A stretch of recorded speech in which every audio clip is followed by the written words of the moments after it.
At a family dinner, my girlfriend leaned over and said, "If you don't pay for my brother's college, we're done." That's just what a real man does. Her parents smiled and nodded like it was perfectly reasonable. I didn't argue, just smiled back and left quietly. 2 weeks later, she found out exactly where that money went, and it had nothing to do with her brother. Hey Reddit, this story is absolutely wild, and I still can't believe how everything played out. Happened about 8 months ago, but I'm finally ready to share the whole thing. Buckle up because this is a long one with the most satisfying ending you'll ever read. I-29. Mail started my business right after I got out of the Marines at 22. Nothing fancy, but I've built it up from just me and a pickup truck to 8 employees and some serious contracts. We do high-end kitchen remodels, bathroom renovations, custom carpentry work. Good money if you know what you're doing, and I've always been good with my hands. Been with my ex-girlfriend Madison for about 3 years. Met her at a friend's barbecue. She was this gorgeous blonde with piercing blue eyes and a smile that could stop traffic. I was completely hooked from day one.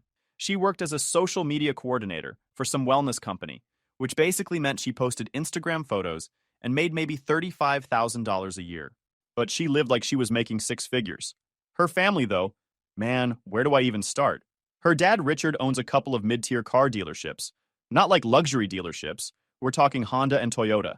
But the way he acts, you'd think he was selling Lamborghinis to celebrities. Always wearing these expensive suits and talking about business opportunities and market strategies.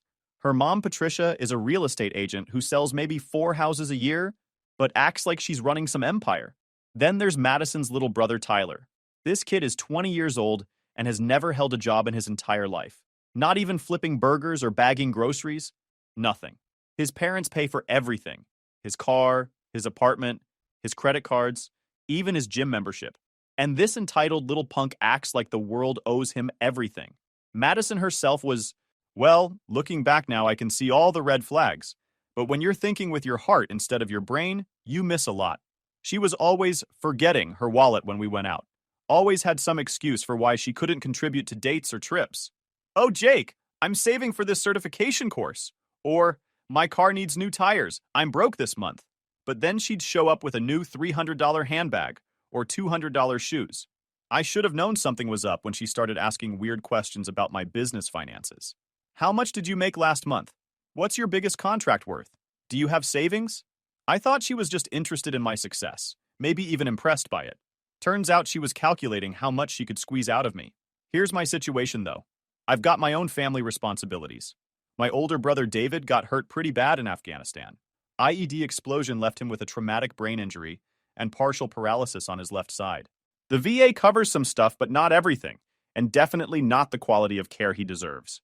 I've been helping him and his wife Jessica with expenses, physical therapy, medication, home modifications to make their house wheelchair accessible. David was always the tough guy growing up, protected me from bullies, taught me how to fight, how to be a man. Now I get to protect him. I never told Madison the full extent of what I was doing for David. She knew he was a disabled vet and that I helped out sometimes, but I kept the details private. It wasn't her business, and honestly, I didn't trust her enough to share that kind of personal stuff. So anyway, we're at her parents' house for Sunday dinner. These dinners were always a production. Fancy dining room, expensive wine, Richard holding court like he's some kind of patriarch. The conversation was the usual nonsense. Richard bragging about his latest sales numbers, Patricia gossiping about her clients, Tyler complaining about his professors. Then Tyler drops this bomb.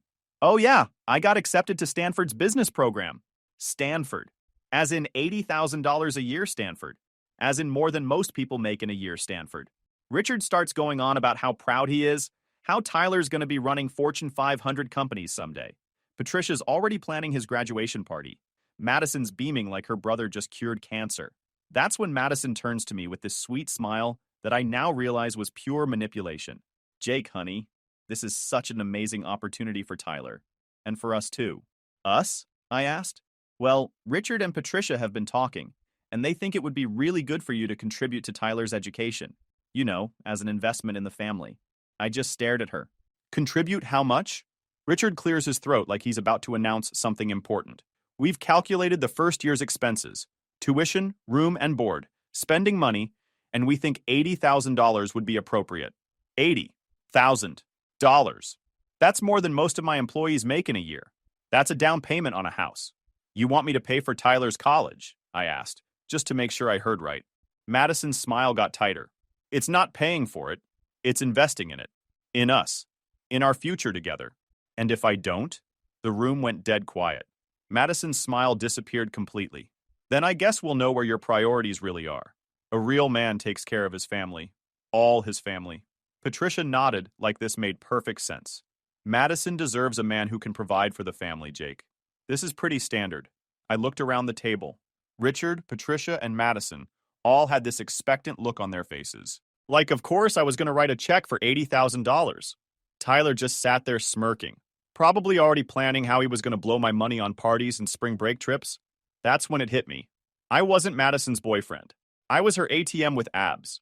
They'd been grooming me for this moment for months, maybe years. All those questions about my business, all those hints about our future together. All of it was leading up to this shakedown. I thought about David, struggling to tie his shoes with one good hand, working with occupational therapists twice a week on my dime because the VA said he was progressing adequately with monthly sessions.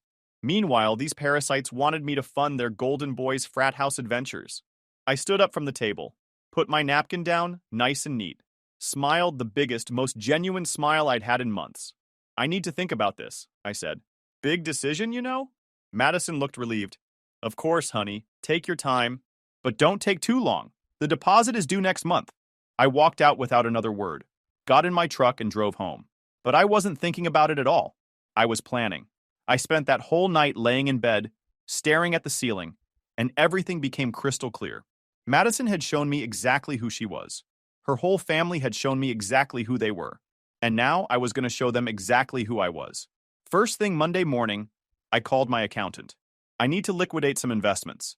About $100,000 worth. Goodness, Jake, what for? Market's been good to you. Trust me on this one. Next call was to my lawyer. We'd worked together on business stuff before. I need to set up a trust fund. Something bulletproof.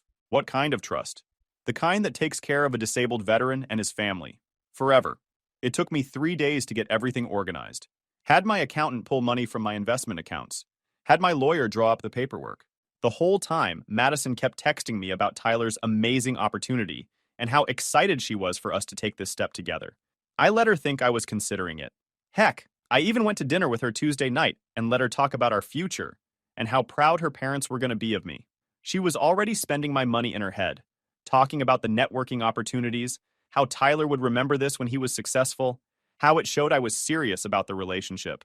The whole time she's talking, I'm just thinking about David, about how he apologizes every time I hand him money for his medical bills, about how Jessica works 2 part-time jobs because she can't leave David alone for a full-time position, about how they've never, not once, expected anything from me or acted like they deserved my help. Wednesday night, Madison came over to my place. She was being extra affectionate, if you know what I mean. Afterwards, while we're laying in bed, she brings it up again. So, have you thought about Tyler's situation? Yeah, I've been thinking about it a lot. And she's got this hopeful look on her face. I think you're absolutely right about family taking care of family. Her face lit up. Really? Oh my goodness, Jake, I'm so proud of you. My parents are going to be so impressed. When's the deposit due again? Friday, but we can call them tomorrow and let them know you're doing it. Perfect. Thursday morning, I had everything ready. Called my lawyer one more time to make sure all the paperwork was solid. Called the bank to confirm the wire transfers. Then I called Madison. Hey babe, can you get your family together tonight? I want to talk to everyone about Tyler's college fund. Oh my goodness, yes! They're going to be so excited. Should I tell them the good news? Nah, I want to surprise them. She was practically giggling. This is going to be amazing. I'll call my mom right now. That afternoon, I went to see David and Jessica. Told them I needed them to sign some paperwork for a family trust I was setting up. David was hesitant because he hates taking help, but I explained it was for long-term planning, making sure they'd be taken care of if something happened to me. They signed the papers. By 6 p.m., the trust was fully funded and operational. David and Jessica's house was paid off. All his medical bills were cleared, and there was enough left over to cover his care for the next 20 years. Plus, Jessica could quit one of her jobs. I didn't tell them yet. I wanted to savor the moment. At 7 p.m., I showed up at Richard and Patricia's house.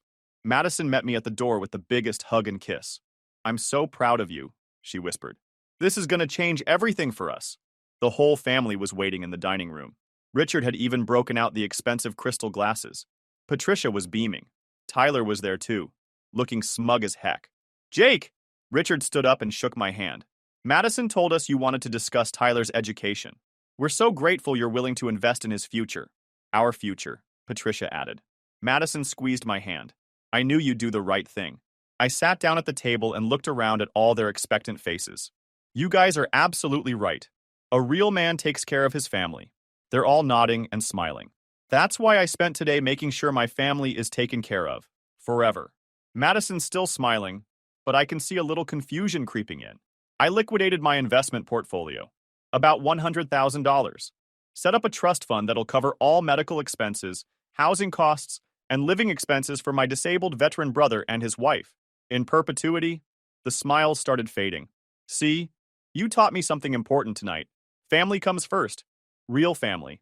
The kind that doesn't ask for handouts or think they're entitled to other people's money. The kind that appreciates help instead of expecting it. Madison's face was turning red. What? What are you saying? I'm saying Tyler's college fund just went to someone who actually deserves it. My brother who took shrapnel for this country and never asked for anything in return. The silence was deafening. Richard found his voice first. Now wait just a minute. No, you wait. I stood up. You want to know what a real man does? A real man doesn't fund some spoiled brat's party fund. A real man takes care of the people who've earned it. Madison shot up from her chair. Are you kidding me right now? We had an agreement. We didn't have anything. You had a plan to rob me, and I had a plan to help my actual family. Tyler finally spoke up, whining like the little brat he was. Dude, that's totally unfair. I got accepted to Stanford. And? I got accepted to the Marines when I was 18. Difference is, I earned it. Patricia was practically shrieking. This is outrageous. We welcomed you into this family. You welcomed my wallet. There's a difference. Madison was full on screaming now. You can't do this. That money was supposed to be for us. For our future. Our future? You mean the future where I work my butt off while you spend my money on your useless family? Yeah, that future's over. I headed for the door. Madison grabbed my arm. Jake, please. We can work this out. I'm sorry if we came on too strong, but we can fix this. I looked her right in the eyes. Madison, the only thing that needs fixing is your sense of entitlement. We're done. Don't call me. Don't text me. Don't come by my place. It's over. You'll regret this, she screamed as I walked out. Good luck finding someone better than me. I laughed all the way to my truck. The next few days were absolutely glorious. I went radio silent on all of them, blocked Madison's number, blocked her family's numbers, blocked them all on social media. Complete blackout. Meanwhile, I drove over to David and Jessica's house with some paperwork. David, remember those documents you signed yesterday? Yeah, the trust thing. What about it? I handed him the bank statements. Your house is paid off. All your medical bills are cleared. There's $60,000 in an account for ongoing care. And Jessica, there's enough in there for you to quit that night job if you want. Jessica started crying before she even finished reading the papers. David just stared at the documents for a long time, then looked up at me with tears in his eyes. Jake, I can't. This is too much. It's not too much. It's what you've earned. What you both have earned. Jessica hugged me so tight I thought she was going to crack my ribs. Jake, this changes everything. Everything. That weekend, David called his VA counselor and scheduled the intensive physical therapy program he'd been wanting to try but couldn't afford. Jessica put in her notice at the convenience store. For the first time since his injury, they started making plans that didn't revolve around scraping together money. Meanwhile, Madison was losing her mind. Since I'd blocked her number, she started using her friends' phones to call me. When that didn't work, she started showing up at my job sites. Tuesday morning, I'm running a crew at this kitchen remodel, and Madison shows up looking like she hadn't slept in days. Hair a mess, makeup smeared, wearing the same clothes from the weekend. Jake, we need to talk. No, we don't. You need to leave before I call the cops. You can't just throw away 3 years like this. My crew was trying not to stare, but this was better than cable TV. Madison, I didn't throw away 3 years. I just finally saw what those 3 years really were. It doesn't have to be $80,000. We can negotiate. Maybe just $40,000 for the first semester. I almost felt bad for her. Almost. Madison, you're not getting this. There is no negotiation. There is no we. You showed me exactly who you are and I made my choice. This is about your brother, isn't it? He's manipulating you. That's when I lost my cool. My brother lost the use of half his body serving this country, while your brother's biggest challenge is deciding which frat to rush. Get off my job site before I have you arrested for trespassing. She left, but not before screaming some choice words that made my crew respect me even more. Thursday, she tried a different approach. Showed up at my house around 9 p.m. with takeout food and wearing this dress that used to drive me crazy. Jake, baby, I miss you. I miss us. Madison, it's over. Accept it and move on. I know I came on too strong about Tyler's college. We don't have to do that. We can just go back to how things were. How things were. You mean with you bleeding me dry $20 at a time instead of asking for 80 grand all at once? She tried to push past me into the house. Come on, at least let me come in. We can talk about this like adults. Adults don't ambush their boyfriends with financial ultimatums. Adults don't think their family's wants are more important than their partner's actual responsibilities. I said I was sorry. No, you said you were willing to negotiate. That's not the same thing. I closed the door in her face and watched through the window as she sat in her car for almost an hour, probably trying to figure out her next move. Friday was when things got really interesting. By Friday, Richard had apparently had enough of Madison's failed solo missions and decided to handle things himself. He showed up at my office around 3 p.m., wearing one of his expensive suits and trying to project authority. My secretary buzzed me. Jake, there's a gentleman here says he needs to talk to you about family business. Send him in. Richard walked into my office like he owned the place. Didn't wait to be invited to sit down, just planted himself in the chair across from my desk.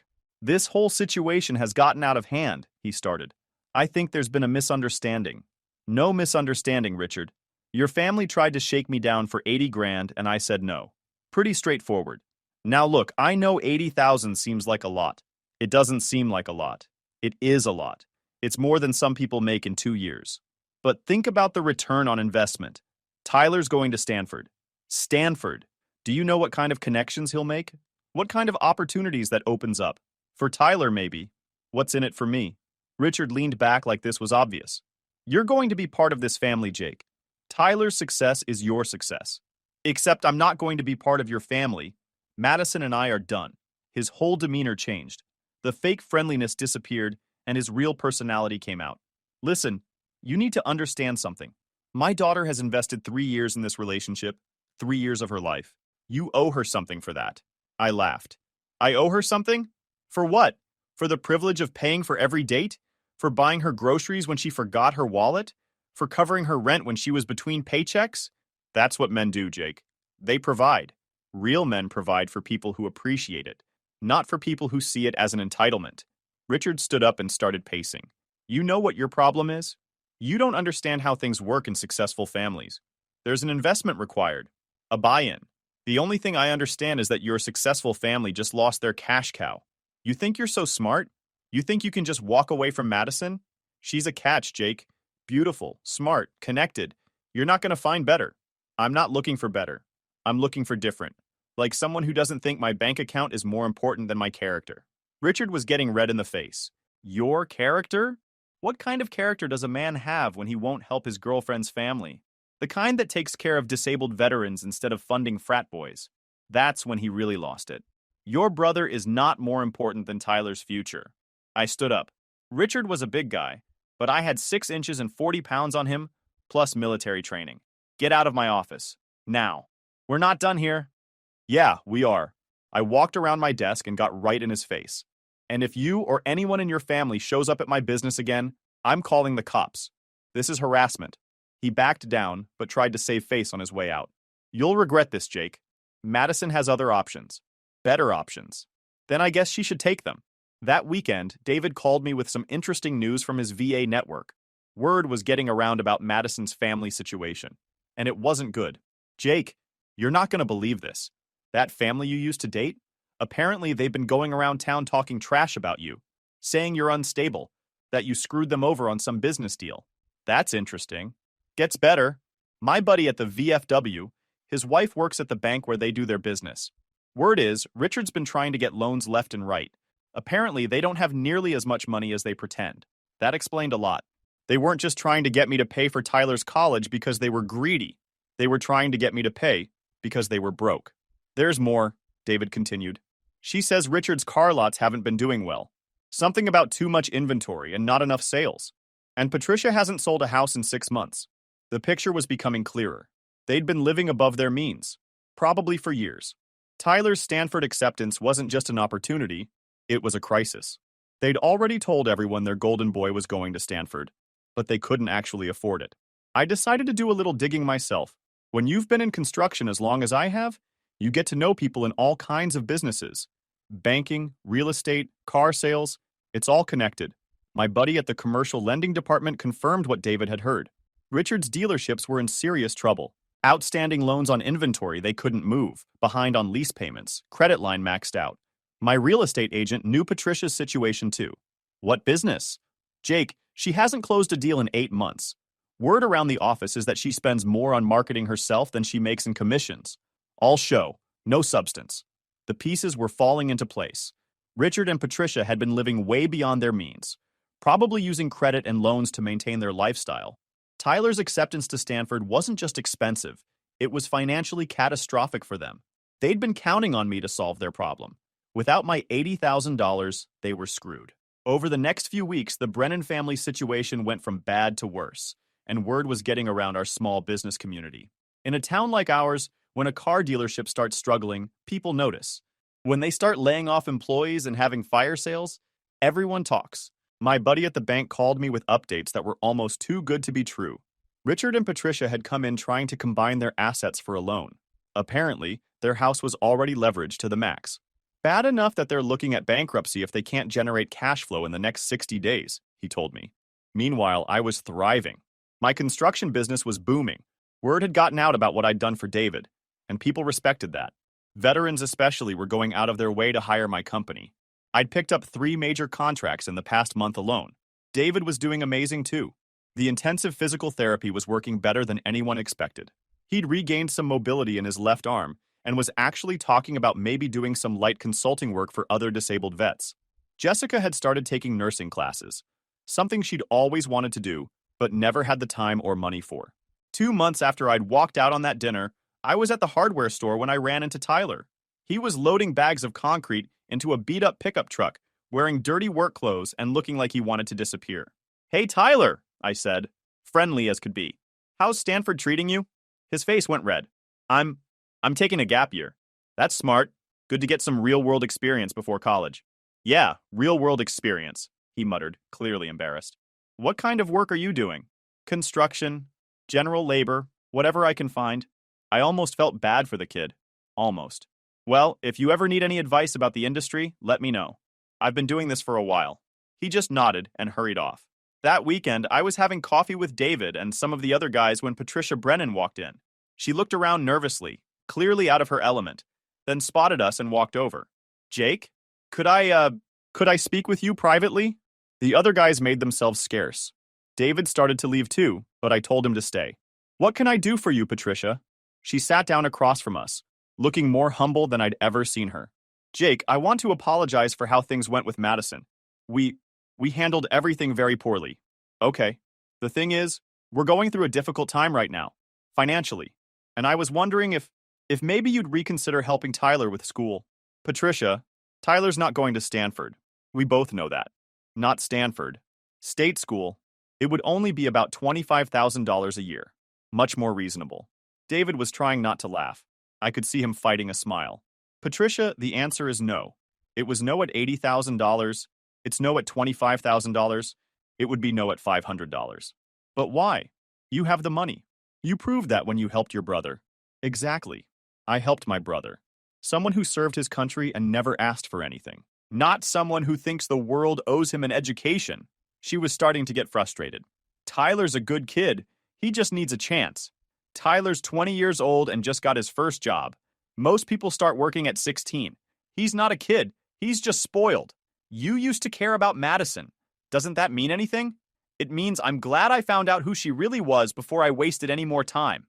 Patricia left without another word. The next week, I got an interesting phone call from my friend at the bank. Madison had come in trying to get a business loan to start a consulting company. Apparently, she was going to help small businesses with their social media presence, and she needed $15,000 in startup capital. They turned her down flat. No business plan, no experience, no collateral. 3 weeks later, things reached the breaking point. The final reckoning. It was a Tuesday morning when Madison showed up at my house. Not at my office, not at a job site, at my home. At 6:30 a.m. I was getting ready for work when I heard pounding on my front door. I looked through the peephole and there she was, looking absolutely desperate, hair unwashed, wearing sweatpants and an old t-shirt, eyes red from crying. I opened the door. Madison, what the heck? Jake, please, I need to talk to you. It's an emergency. There is no emergency that involves me and your family. Please, just 5 minutes. I'm begging you. Against my better judgment, I let her in. She looked around my living room like she was seeing it for the first time. Jake, we're losing everything. What do you mean? The dealerships, the house, everything.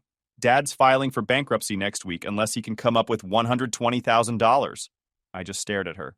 And you think this is my problem because, not so because you have that money. You had it for Tyler's college, you used it for your brother, I know you can get more. Madison, even if I had that money, why would I give it to your family? She broke down completely, fell to her knees right there in my living room, sobbing like a child. Because I love you. Because we had something real. Because you're the only person who can save us. Get up, Madison. You're embarrassing yourself. I'll do anything, Jake. Anything. I'll sign a prenup. I'll get a real job. I'll never ask you for money again. You're right about that last part. She looked up at me with hope in her eyes. Because we're never going to be together again. Jake, please, my family will be homeless. Tyler's working construction for minimum wage. My mom's having panic attacks every day. Madison, your family spent years living beyond their means and acting like they were better than everyone else. This is just reality catching up. But you could fix it. You could save us. I helped her up off the floor. Madison, I'm going to explain something to you one time, and then I never want to see you again.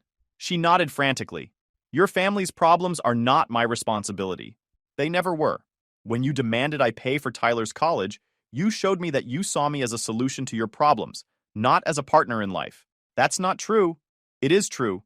You want to know what's really messed up about this whole situation? I might have actually helped if you'd approached it differently. Her eyes went wide. What do you mean? If you'd been honest from the beginning. If you'd said, Jake, my family's in trouble and we don't know what to do.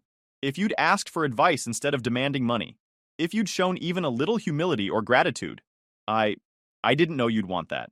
Of course you didn't know. Because you never bothered to learn who I actually am. You just saw a guy with money and decided to squeeze him. So you'll help us? If I ask the right way? I laughed. Actually laughed in her face. No, Madison. It's too late for that. Way too late. Why? Why won't you help us? Because 3 months ago, you told me that paying for your brother's college was the bare minimum a real man does. You made it clear that my worth to you was measured in dollars. So now you can live with the consequences of that choice. She was hyperventilating now. Jake, please, I was wrong. I was so wrong. I'll spend the rest of my life making it up to you. The rest of your life? Madison, I wouldn't spend the rest of my lunch break with you. You don't mean that. I do mean it. You know what I did with my money instead of giving it to your family? I set up my brother for life. I made sure a man who sacrificed for his country doesn't have to worry about medical bills or losing his house. That felt good. That felt right. Bailing out your entitled family would have felt like flushing money down the toilet. She was crying so hard she could barely speak. What? What am I supposed to do? Get a job. A real job. Learn to live within your means. Stop thinking the world owes you something. Grow up. And Tyler? Tyler can go to community college like millions of other kids. Maybe he'll learn the value of money and hard work. Probably not, but stranger things have happened. And my parents? Your parents can downsize. Sell the fancy house. Sell the fancy cars. Move somewhere they can actually afford. It's called being an adult. Madison looked at me with pure desperation. Jake, I'm pregnant. I stared at her for a long moment. Then I started laughing. Really laughing. No, you're not. Yes, I am. I took a test this morning. Madison, we broke up 3 months ago. And we hadn't been together for 2 weeks before that. Because you were too stressed about Tyler's college situation. So either you're lying, or you've been with someone else. Her face went white. I. Get out of my house. Now. Jake, wait. Get out! She ran out the door crying. I watched her drive away in her beat-up car. Apparently, Daddy couldn't afford her lease payments anymore. That afternoon, I got a call from my friend at the VFW. His wife had called him from the bank with some interesting news. Jake, you're not going to believe this. Richard Brennan came in with a briefcase full of cash. $20,000 in small bills. Apparently, he's been liquidating everything. Jewelry, collectibles, probably selling stuff out of his house. Did it help? Heck no. It's like putting a Band-Aid on a severed artery. Word is, the bank's already started foreclosure proceedings. 2 weeks later, I drove by their neighborhood. There was a foreclosure sale sign in front of their house and a moving truck in the driveway. Patricia was directing movers like she was organizing a military operation, but you could see the defeat in her posture. Richard was sitting on the front steps with his head in his hands. Tyler was loading boxes into a U-Haul, still wearing work clothes, still looking miserable. And Madison? Madison was nowhere to be seen. I found out later from my friend at the bank that she'd moved in with some older guy she met on a dating app. Some guy with money who was probably going to get the same treatment I did, just a few years down the road. A month after that, I was at David's house for a barbecue. He was grilling burgers one-handed like a champ. Jessica was studying for her nursing finals, and their kids were playing in the backyard of the house that was now completely theirs. Jake, David said, I got something to tell you. What's up? Remember that Tyler kid? The one whose college fund you redirected? Yeah? He applied for a job with my landscaping buddy. Guy needed someone for grunt work. Digging, hauling, real basic stuff. Did he get it? David grinned. Nope. Showed up 20 minutes late for the interview and asked if the job came with health insurance and paid vacation. We both started laughing. Best part is, David continued, when my buddy told him it was just hourly work with no benefits, Tyler said, that's not really worth my time. I'm Stanford material. He's still living in that fantasy? Apparently. My buddy asked him what he'd been doing for work lately. Tyler said he was between opportunities. That night, I went home to my house, my paid-off house in a nice neighborhood, and relaxed on my back deck. Business was great. My family was taken care of, and I'd learned a valuable lesson about the kind of person I wanted in my life. My phone buzzed with a text from an unknown number. Jake, this is Madison. I know you don't want to hear from me, but I thought you should know. Tyler started dealing drugs to make money. He got arrested last week. My parents are devastated. I hope you're happy. I deleted the message without responding.